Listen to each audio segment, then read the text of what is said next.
ప్రజలు సకాలంలో పన్నులు చెల్లిస్తేనే ఆ పంచాయతీలో వారికి కావాల్సిన సౌకర్యాలు పంచాయతీ అభివృద్ధి అధికారులు సకాలంలో చేస్తారని, కావున ప్రజలు పన్నులు చెల్లించి పంచాయతీ అభివృద్ధికి దోహదపడాలని మార్కాపురం జిల్లా పంచాయతీ అభివృద్ధి అధికారి వెంకటేశ్వరరావు ప్రజలను కోరారు.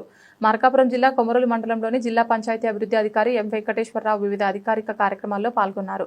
ఆయన వెంట కొమరోలు మండల అభివృద్ధి అధికారి చెన్నారావు, సచివాలయ అధికారి ప్రసాద్ పాల్గొన్నారు. ముందుగా మండల పరిధిలోని నల్లగుంట్ల గ్రామంలో చెత్త నుండి సంపద కేంద్రం వద్ద వానపాముల ఎరువుల తయారీ తనిఖీ చేశారు. వానపాముల ఎరువులు తయారీ ఉపయోగం గురించి అక్కడకు వచ్చిన ప్రజలకు వివరించారు. అలాగే తడి చెత్త, పొడి చెత్తపై కూడా అవగాహన కలిగించారు. అనంతరం పంచాయతీ కార్యక్రమాల గురించి పంచాయతీ అభివృద్ధి అధికారితోనూ ప్రజలతోనూ అక్కడ చర్చించారు. ఈ కార్యక్రమంలో పంచాయతీ అభివృద్ధి అధికారులు, సచివాలయ ఉద్యోగులు, ఇతరులు పాల్గొన్నారు. అందరికీ నమస్కారాలు. ఈరోజు కొమరోలు మండలంలో నల్లగుంట్ల గ్రామ పంచాయతీని ఉదయం సందర్శించి పంచాయతీ కార్యక్రమాల్లో పంచాయతీరాజ్ శాఖ ద్వారా జరుగుతున్నటువంటి అభివృద్ధి సంక్షేమ కార్యక్రమాల గురించి, ప్రజలకు సేవలు అందించే కార్యక్రమాల గురించి ప్రజలతో చర్చించి ఆ గ్రామంలో ఎలా అమలు జరుగుతుంది. మొదటగా ఎస్డబ్ల్యూపీ షెడ్ సంబంధించి వానపాముల ఎరువులు తయారీ కేంద్రంలో వానపాముల ఎరువులు తయారు చేస్తుంటే అక్కడ సెక్రటరీ గారు, సర్పంచ్ గారు కూడా హాజరయ్యారు. ఎంపీడీఓ గారు వానపాముల ఎరువులు తయారు చేస్తున్నారు. అది 60 రోజుల్లో వానపాముల ఎరువు తయారై రైతులకి సేంద్రియ ఎరువులు సంబంధించి వారి పొలాల్లో వేసుకోవడానికి, వాళ్ళ గార్డెన్ ఇంట్లో పెరటి తోటలు వేసుకోవడానికి కూడా చాలా ఉపయోగకరంగా ఉంటుంది. ఆ కార్యక్రమం బాగా చేస్తున్నారు. దాన్ని ఇంకా కొంచెం కరెంటు లేదు, కరెంటు సౌకర్యం కల్పించాలి. దానికి ప్రహరీ గోడ అడిగున్నారు. లైవ్ ఫెన్సింగ్ వేసే కార్యక్రమం చేస్తున్నాం.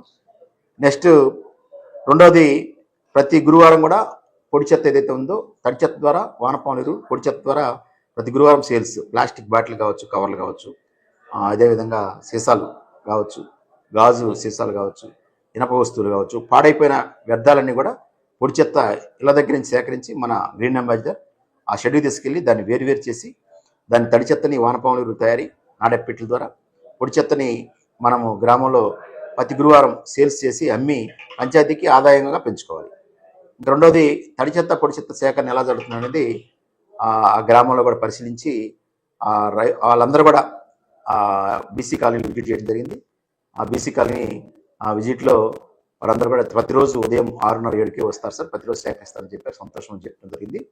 ప్రజలకి పన్ను కట్టడం రెండోది. నెక్స్ట్, మనం స్వర్ణ పంచాయతీలో మన మండలంలో 69,70,000 పన్ను కట్టాలి. దానికి కానీ ఇంతవరకు 11 లక్షలు పన్ను వసూలు చేశారు. మిగతా బ్యాలెన్స్ కూడా రేపు సోమవారానికి 50% వసూలు చేయమని చెప్పాం. లక్ష్యాలు పన్ను కట్టినప్పుడే అభివృద్ధి కార్యక్రమాలు, మీ గ్రామానికి సంబంధించినటువంటి రోడ్లు కావచ్చు, లైట్లు కావచ్చు, శానిటేషన్ కావచ్చు, మంచినీళ్ళు కావచ్చు, అదేవిధంగా డ్రైన్స్ కావచ్చు, ఏం చేయాలన్నా కూడా పన్ను వసూలు అనేది చాలా కీలకం.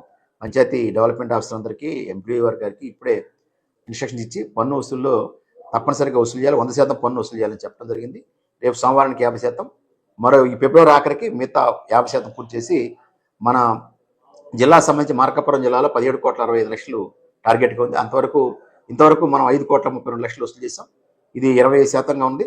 మిగతా బ్యాలెన్స్ పన్ను కూడా వసూలు చేసి జిల్లాలోని ఎంపీడీఓలు, డిప్యూటీ ఎంపీఓస్, మన పంచాయతీ డెవలప్మెంట్ ఆఫీసర్స్ అందరూ కూడా ఈ పన్ను వసూలు మీద ప్రత్యేక శ్రద్ధ పెట్టి గౌరవ కమిషనర్ గారి యొక్క లక్ష్యాలు ఏదైతే ఇచ్చినారో ఆ లక్ష్యం మేరకు, కలెక్టర్ గారి లక్ష్యాల మేరకు పనిచేసి మన యొక్క వెనుకబడిన ప్రాంతమైనటువంటి మార్కాపురం జిల్లాలో పన్ను వసూల్లో వెనుకబడకూడదు.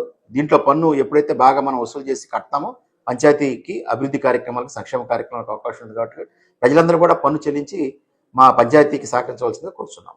నెక్స్ట్, స్వామిత్వ సంబంధించి గ్రామాల్లో ఆస్తి హక్కు, ఇళ్ల స్థలాలకు సంబంధించిన ఆస్తి హక్కు పత్రం, ప్రాపర్టీ కార్డ్స్ ఇవ్వబోతున్నాం. సర్వే చేసి ఆల్రెడీ 3 గ్రామాల్లో రెండో విడత సర్వే, ఫస్ట్ విడతలో ఒక గ్రామంలో పూర్తయింది. ఇప్పుడు మూడో విడతలో అన్ని గ్రామాల్లో సర్వే చేసి ఇంటి కొలతలు తీసి వాళ్ళ స్థలం ఎంత ఉంది, ఖాళీ స్థలం ఎంత ఉంది, ఈ ఖాళీ స్థలానికి ప్రాపర్టీ కార్డు ఇచ్చి ఆస్తి హక్కు పత్రాలు అనేది గత రైతులకు ఎలానో మనము ఈ యొక్క పట్టాదారు పాస్ పుస్తకాలు ఎలా ఇస్తున్నాము, అదేవిధంగా ప్రాపర్టీ కార్డ్స్ ఆస్తికి సంబంధించి, ఆ యొక్క ఇల్లుకు సంబంధించి, ఇంటి ఖాళీ స్థలానికి సంబంధించి ఆ యొక్క ఎవరైతే హక్కుదారు ఉన్నారో వారికి మనం ఆస్తి హక్కు పత్రం ఇచ్చిపోతున్నాం. దాన్నే ప్రాపర్టీ కార్డు అంటున్నాం. దీనికి సంబంధించి గ్రౌండ్ ట్రూతింగ్ కార్యక్రమం జరుగుతూ ఉంది. మూడో విడతలో ప్రతి ఒక్కరు కూడా ప్రజలు ఇళ్ల దగ్గర ఉండి మీ ఇంటిని కొలిపించుకొని ఖచ్చితమైనటువంటి కొలతలు వేయించుకోండి. దిక్కులు, హద్దులు కూడా చెప్పుకోండి. అదేవిధంగా అయిపోయిన తర్వాత మాకు సమస్య వచ్చిందని చెప్పి ఇబ్బంది పడతారు. అటు కాకుండా ఇప్పుడే సర్వే జరిగేటప్పుడు ఇళ్ల దగ్గర ఉండి ఆ కొలతలు వేసుకుంటే వారందరికీ గ్రామ కంఠంలోనూ, ఎక్స్టెండ్ గ్రామ కంఠంలోనూ ఉన్నటువంటి ఈ స్థలాలకి హక్కు పత్రాలు లేవు ఇంతవరకు. రిజిస్ట్రేషన్ శాఖ వారు రిజిస్ట్రేషన్ చేయట్లా. వీటి ద్వారా హక్కుపత్రాలు వస్తున్నాయి, రిజిస్ట్రేషన్ చేసుకోవచ్చు, అదేవిధంగా అమ్ముకోవచ్చు, కొనుక్కోవచ్చు, వారికి ఏ బ్యాంక్ అయినా రుణం తీసుకోవచ్చు, రకరకాలైన అవకాశాలు ఉన్నాయి. ఈ అవకాశాన్ని మార్కాపురం జిల్లా ప్రజలందరూ కూడా ఉపయోగించుకోవాల్సిందిగా, కొమరోలు మండలంలో ప్రజలందరూ కూడా ఉపయోగించుకోవాల్సిందిగా అందరినీ కోరుకుంటున్నాం. ఇంకా ప్రధానంగా ప్లాస్టిక్ నిషేధం సంబంధించి సింగిల్ యూజ్ ప్లాస్టిక్ బ్యాన్ చేయడం జరిగింది. ప్రజలందరూ కూడా గోను సంచులు, అదేవిధంగా క్లాత్ బ్యాగ్స్, ఇతర ప్రత్యామ్నాయ మార్గాల వైపు వెళ్ళి ప్లాస్టిక్ ద్వారా క్యాన్సర్ మహమ్మారికి దారితీస్తుంది. కాబట్టి ప్రజలందరూ కూడా ప్లాస్టిక్ని నిషేధించే క్రమంలో సింగిల్ యూజ్ ప్లాస్టిక్ బ్యాన్ చేసేసాం కాబట్టి దాన్ని సహకరించవలసిందిగా మా అందరినీ కూడా ప్రకాశం జిల్లా ప్రజలని, అదేవిధంగా మార్కాపురం జిల్లా ప్రజల్ని, కొమరోలు మండలం సంబంధించిన ప్రజలందరినీ కూడా కోరుకుంటున్నాం. Thank you.